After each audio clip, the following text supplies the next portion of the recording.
Set your mind on things above.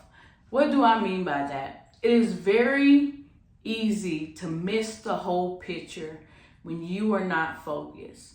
Imagine yourself driving down the road using a GPS or using a map in order to get to the place you want to go, to your destination. Well, you cannot get there if you are distracted. Maybe you're distracted by the music. Maybe there's a car that merged over in front of you and you miss your exit or you missed your right turn. It is very easy to get distracted when we do not have the big picture in mind. And today I'm going to talk to you about the big picture.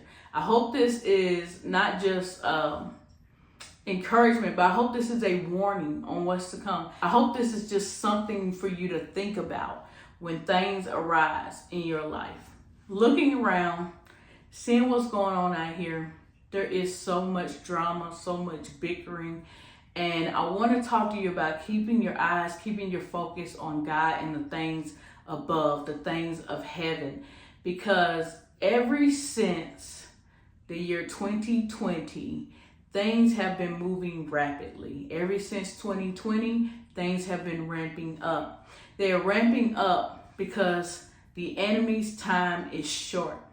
His time is short and he knows it. But what is the enemy good at? The enemy is good at creating chaos. The enemy is good at making people flare up and get upset. Even right now in church culture, we have like the battle of the prophets and pastors. And this is just in the Black community and on TikTok.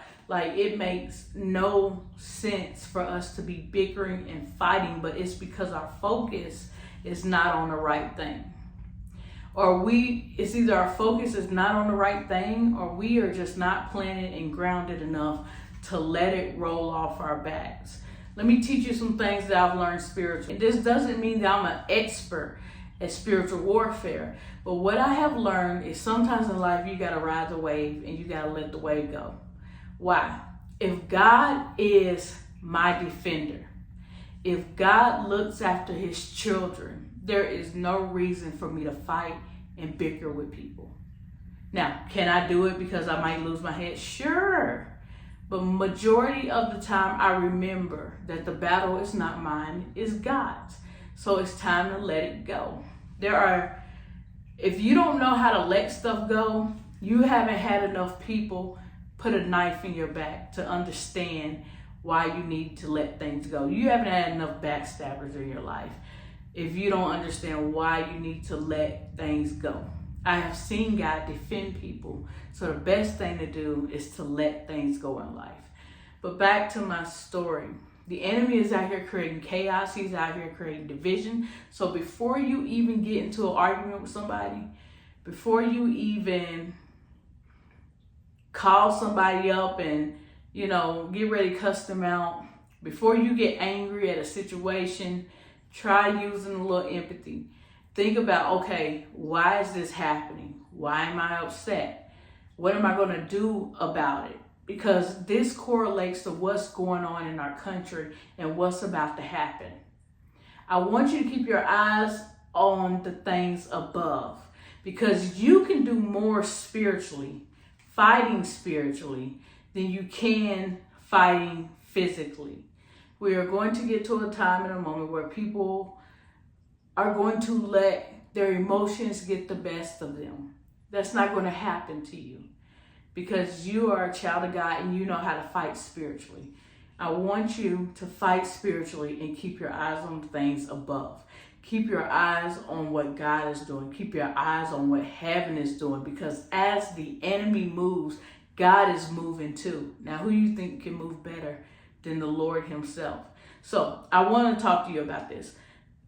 Here's the Bible verse. Colossians chapter 3, verse 1 through 2. If then you were raised with Christ, seek those things which are above, where Christ is seated at the right hand of God. Set your mind on things above and not things of the earth. If we play the short-term game, we're living our life for our life down here on earth. But we want to play the long-term game. We are living our life for what heaven is going to be about. We are living our life for eternity. We are living our life for our heaven. We are living our life for what is to come after this life. So don't forget that. Remember that the Bible says that all things can rust and fade away. It even says that people can break into your house and steal your possessions, your money, and everything that you are interested in. But the one thing that won't fade is the earth. The one thing that won't fade is your heavenly treasures that you store up. So keep your mind focused on what is important right now. Keep your mind focused on God and godly things. Don't fall into the trap. A lot of people are going to fall into the trap because they're not grounded. They don't have the spiritual wisdom, or they don't have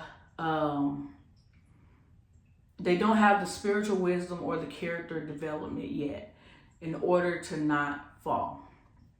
Make sure that you pray that you don't fall, but also make sure that you are careful to not fall for the traps of the enemy, to stand firm on God and what God says, and to always look for God in the storm.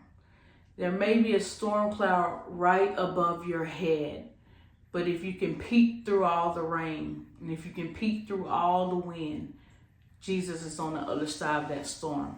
So I want you guys to know to stay focused. Stay focused.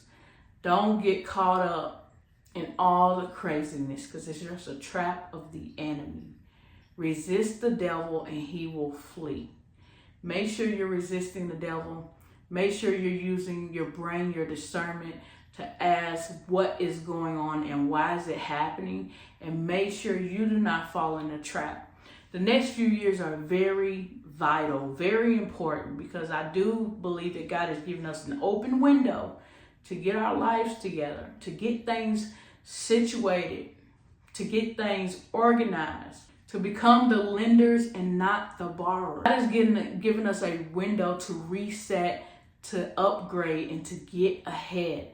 But those who see the opportunity in the midst of the storm will be those who are going to win and advance in this season.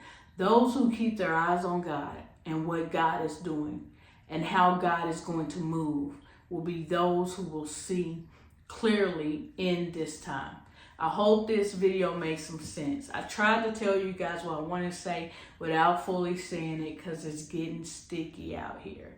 But Jesus never came out and just said what he wanted to say either. He talked in parables.